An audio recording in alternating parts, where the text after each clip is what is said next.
So, Mark, did you see that great ending at the Raiders-Patriots game? These two teams have had some incredible games over the years, including that Tuck Rule game, but this, I've never seen anything like it. Yeah, it was so bizarre. I don't know what the Patriots were thinking. Did they not realize there was an overtime they could go to? Usually you don't see this with a Bill Belichick team. It'd be like my Detroit Lions would pull something like this, but I don't know what the plan was there. They just didn't want to do overtime, but it's amazing that he intercepted it and then stiff-armed Mac Jones right down to the ground. It made him look like a little kid and just ran it all the way in. It was pretty, not the best football finish ever. That would be, whoa, trouble with the snap for sure, but right up there.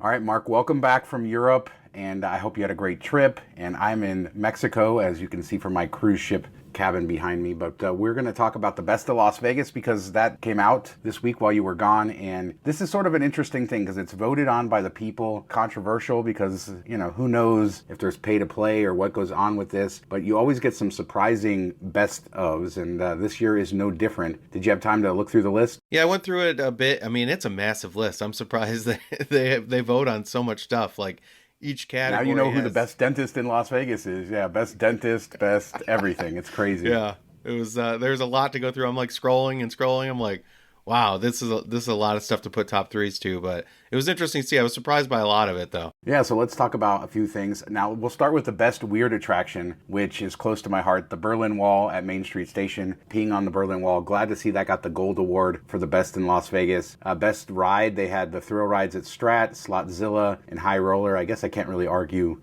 with that, but maybe an Adventure Dome coaster or something. Best downtown hotel, El Cortez, then Plaza, then Fremont. I guess Derek Stevens didn't pay enough money to get on the list. I was surprised because, Circa for sure. And then I love Golden Nugget downtown. And I think that's probably, some of their towers are the nicest rooms, I think, on Fremont. So I was surprised that didn't, and it didn't even end up in the best pool. And I love their pool with the shark tank and the slide through it. So I was surprised it didn't make it on either spot there. I guess, maybe they didn't shell out any cash, like you said. Yeah, or, a lot of this is marketing campaigns, right? Getting your players, getting your loyalists to go vote. So the casinos and hotels that really focus on it and the marketing of it, I think do a little bit better. So I guess that's the official answer, where I know there's controversy and conspiracies and all that, but I don't think that there really is pay to play with this, but who knows.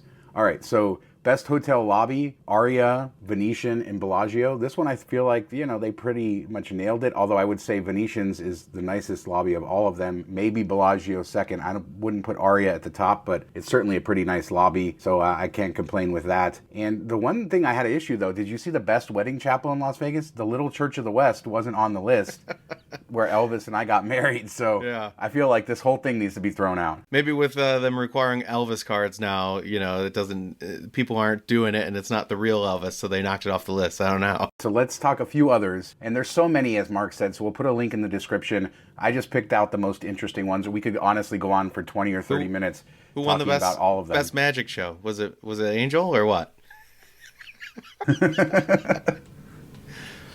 No.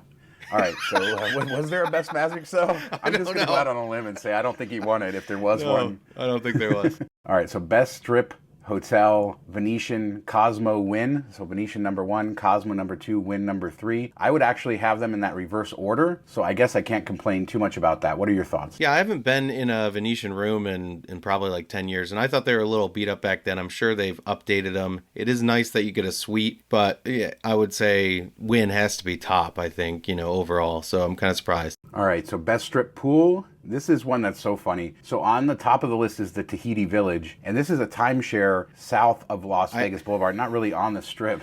I had to Google it because I was like, what is that?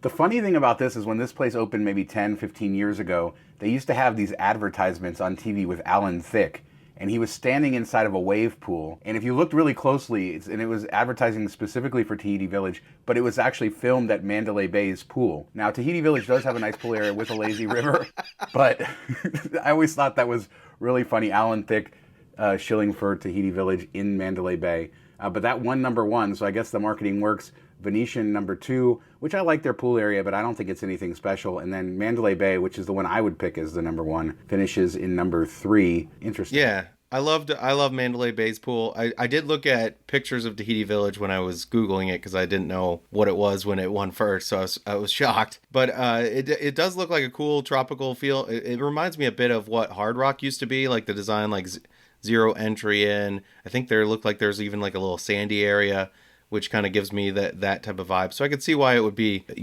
well received, but I'm surprised that many people would vote for it. I don't know.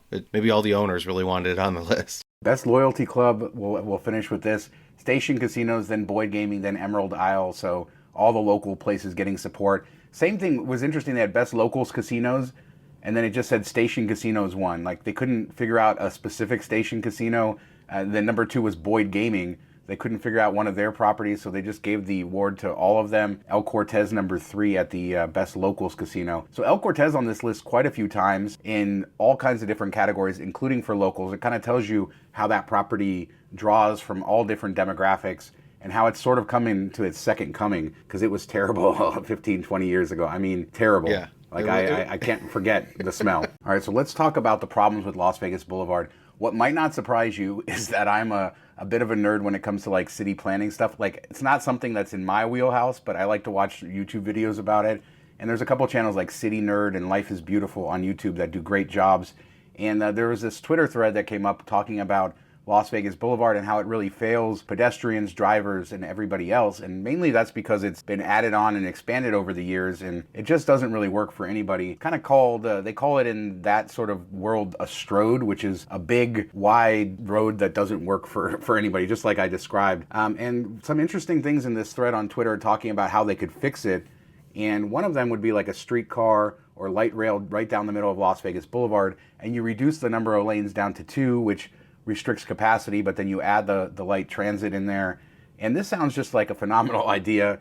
At a time where all of our pedestrian bridges are breaking and the infrastructure, it's really sort of shocking to see parts of Las Vegas Boulevard and how bad they are and some of the infrastructure is when this is one of the biggest entertainment districts in the entire world. I mean, I would love to see it go, I know this will never happen, go to straight to Fremont Street setup where you just make it all pedestrian walking. And I think the good point they make in the Twitter thread is it's such a pain to get around as a pedestrian, like going up and over the bridges and back down. And, it'd be nice if you could just freely walk from one casino to the next across the street and not have to deal with any of it. And the exhaust and everything that comes from it, loud noises, people gunning their cars and everything you hear. So I would love that. I don't know. I would imagine the loop is supposed to take some of the cars off the road. I don't know if it will when it's all finished. So I don't know if do they need to add another thing on the strip if this is functioning the way it's supposed to be? Yeah, I wish they would have gone back in the very beginning days and made it, hey, let's make this a foot traffic area. Let's make this a pedestrian way, open carry everywhere with drinking and everything. I think it'd be a lot similar to what they do for like New Year's Eve or fireworks, 4th of July stuff where they shut it down and let people out there. I had the lucky experience when I was a kid of getting to cross those streets before the pedestrian bridges existed. We stayed at the Tropicana. I would go to the Excalibur. This is the late 80s, right after it opened. And I can remember getting almost hit by so many cars going through that crosswalk. And so I do think the bridges have been an improvement, but you're right, the smog, the noise, the sidewalks are too narrow in areas. So even if we didn't put a light rail, maybe perhaps narrow the strip down, which will help discourage traffic, and maybe do some dedicated bus lanes, maybe expand for the Deuce, maybe expand the sidewalks. But it doesn't seem like anybody cares about any of this, but especially as Vegas has gotten more crowded, it's gotten pretty miserable in certain spots on the strip that just weren't meant for the volume of people that are coming through. So let us know in the comments what you guys think of this. I always find this subject very interesting. It's clear that Las Vegas Boulevard doesn't work well, right? Like you said, you have noise and traffic and broken bridges, so you're going up and down stairs all the time. And maybe they should just build a canopy and put a big light show over it. That would be fun. Yes, that'd be awesome. Speaking of shows, Plaza announced their New Year's Eve fireworks show again for this year. And I'm obsessed with these drone shows, right? And I was listening to their podcast. They do have a podcast, the Plaza people. I think it's On the Corner of Main Street is what it's called. And they were talking about how that Formula One drone show at Caesar's Palace inspired them for this show. So Plaza always stepping it up on New Year's Eve, and now we're getting drones finally for a New Year's Eve show, and that makes me happy. Yeah, I know we've talked in the past, like our drone shows, the new fireworks, is that where it will go? Because so many people complain about their dogs getting scared and just the loud noises and everything. And I love fireworks, but drones are like the next level. So I think it'd be cool, especially if they can somehow work them in together where they have drones and fireworks at the same time. I don't know if it'll be drones first, then fireworks, or how they'll mix it up, but it is so cool. It's such a unique thing to see, and I've seen it on other videos. I've never seen it live. I'd love to see it live. So the Raiders, when they got their big deal for their $750 million in public financing, part of that deal in their lease is that they have to spend money on capital improvements each year in order to keep it a state-of-the-art NFL facility. They're going to spend $7.5 million this year to upgrade the facilities. And Mark, looking at what they're going to do, it basically seems like they forgot that it gets really, really hot in Las Vegas in the summertime. So they're going to add shade. They even have to do stuff for the grass to make it more sunproof so that the grass doesn't burn out. And then some bollards and stuff to help protect people during big events like the Super Bowl. So mostly that sort of stuff. Nothing crazy. Yeah, I'm surprised, on the grass, that you put all that time and money into it. You're moving it out of the stadium for maybe, 10 games a year that you use it? Well, I guess UNLV uses it for games too. So let's say 15 to 20 games a year. UNLV actually has turf underneath. So when that grass is only used for the Raiders, and then UNLV's field sits underneath it. Well, then even less games, but you're spending all this time and money on it, and, it doesn't even get used most of the year. It seems crazy. I'm surprised they didn't go with turf because of that. I know people probably prefer grass players and everything, but with how good turf is these days, I wouldn't think it'd be that bad of a thing. And, I doubt they can use the grass that we talked about a couple weeks ago at golf courses to keep the watering down and everything. But just the amount of maintenance, I can't even imagine to put into this 100 yards of field, it's crazy. Yeah, but it's good to see Allegiant getting some upgrades. The financing on that stadium is finally fixed now that tourism comes back, and it's all fully funded as far as the tax revenue. So good days ahead. And I talked about on the last show how it was the #1 grossing stadium in the world for concerts. All right, and the big story of this week is the MSG Sphere. An update on that, as the price has skyrocketed to over $2 billion, $2.17 billion. In fact, this will make it the most expensive venue in Las Vegas above Allegiant Stadium, which was $1.9 billion. And Madison Square Garden, the owner of this, they are under some financial pressures, and they've talked about restructuring their entire company, maybe even spinning off the sort of sports and entertainment divisions, and just sort of restructuring at a time where they're kind of struggling to get this thing past the finish line, although it does seem like they have the funding to get it there. So first off, it does seem like the MSG Sphere is safe. I guess nothing is 100%, but even Wall Street analysts believe this thing is going to get finished. And we got an update on how they're planning to sell ads. That's a big part of their revenue. Corporate sponsorships, ads for different conventions, for different events, and using that screen for all of that stuff as even when they're not really having events inside. Another interesting thing that came in this Nevada Independent article was that they said that the outside screen is going to be ready by Formula One, which is the first time I had heard that the inside might not be ready for Formula One. So maybe more delays, and who knows what the final cost will be. It started, I think, at $1.8 billion. We're at $2.17, which everything's gotten more expensive. That makes sense, but could it go even higher before they get it finished? Yeah, I imagine that they're focusing on the outside so they can get those ads up for Formula One. A lot of people, a lot of eyeballs out there. I'm sure they can charge a hefty price, especially it'll be on TV too, kind of a focal point on TV. So that's not surprising, but like you said, we didn't know that they weren't going to be finished inside.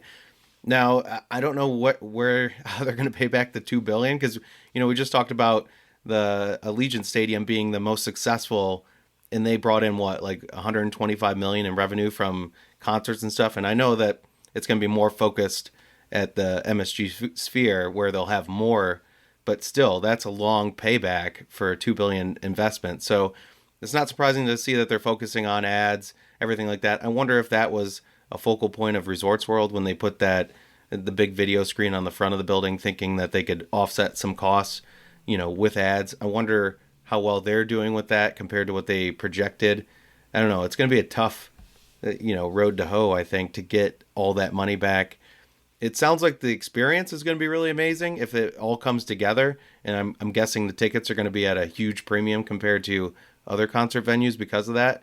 But if they pull it off, it'll probably be the best place in the world to get an all-immersive concert when it's said and done. Yeah, I mean, you're talking about something that's so unique to the world that doesn't really exist. And sometimes you need people to go out on a limb in order to get stuff like this, right? Madison Square Garden clearly has, the MSG Group has clearly like put themselves out there. They are going to fund this with cash flow from, they own the Rangers and the Knicks, they own Madison Square Garden, they own the Radio City Music Hall, they own Tao nightclubs, and among other things. So they do have some very successful businesses, but they're going to really have to work hard to get this through the finish line. One other interesting thing I saw was that for the first time I heard them talking about other sporting events in addition to concerts. While you can't have like basketball or football games or anything like that, you can have boxing, MMA, so think of UFC fights, and other kind of events that don't require a huge amount of floor space. So that adds a whole bunch of other things, especially with the prevalence of UFC. Can you imagine sitting in there with the crazy screens going on and all the tech that goes with that, watching a heavyweight boxing match or a UFC title match? So I do think the potential's there. If Allegiant is, financially okay, because you have to really amortize this spend over a long period of time, and it's $1.9 billion, and other stadiums have cost similar. I mean, didn't SoFi Stadium cost like $4.5 billion to build or something crazy? That's the California So it's not tax. like it's the most outrageous project. Yeah. So, I mean, it does seem like there is an opportunity here, but we're going to see that screen on the outside, which is just massive and going to be impressive. There's going to be ads on it 24/7, right? You're going to fly over it, you're going to see ads when there's not things going on. So that is another revenue stream, but I just want to make sure this thing gets built. That's all that's important to me. I do wonder, people coming in, and I'm sure that all the big names will want to be in there because it's such a unique experience, but they're going to have to tailor make their show just for this. It's not like where you go everywhere else on your tour and you do the same show in each city.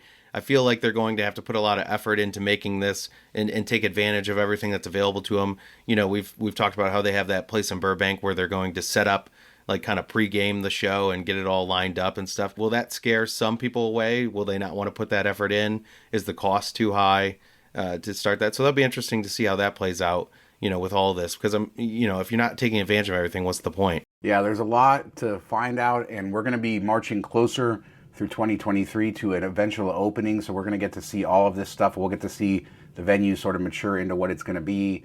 And there's still a lot of content, a lot of things that they're not sharing about what they have planned for, how they're going to use this stuff.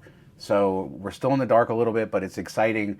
And I thought it was time for an update because we heard so much news this week about the parent company, the problems, their stock got beat up. Analysts are really challenging them. They've talked about cost cutting and restructuring through the company and how they're funding this through their cash flows. So it's a struggle for them right now, a lot up in the air, but they're so deep into this project that was announced, I think, in 2018 that I believe it's going to get finished, and it's looking good, man. It's an icon everywhere. It's amazing how you can see it from just about everywhere in the valley, the different views, and I can't wait to see that screen turned on. But let us know what you guys think about all of this. What do you think? Do you think the MSG Sphere is going to get built, or is it going to turn into the next Fontainebleau, just sit there abandoned? I don't think that's going to happen, but are you excited? I know there's that rumor for the U2 residency. Who would you like to see perform there? What about a UFC or boxing match? I think that would be amazing, although we don't know the sight lines from all the seats, but I think it'd be cool. So let us know in the comments, and we're going to be back in a couple days with another show. I think I'll be recording it from Cabo, so fun here on the cruise ship. I'll be freezing in Detroit. Yeah, you get that big storm coming through. I saw that. That's crazy. So it's gonna be nuts. Yeah, nice and toasty here, Mark. So thanks everybody out there for watching. Don't forget to subscribe. You smash the notification bell. Leave a comment. Let's discuss all of this stuff. Tell a friend. We're about to hit 33,000 subscribers. Thanks to everybody out there who continues to subscribe and watch. And talk to you guys next time. Bye. See you on Friday.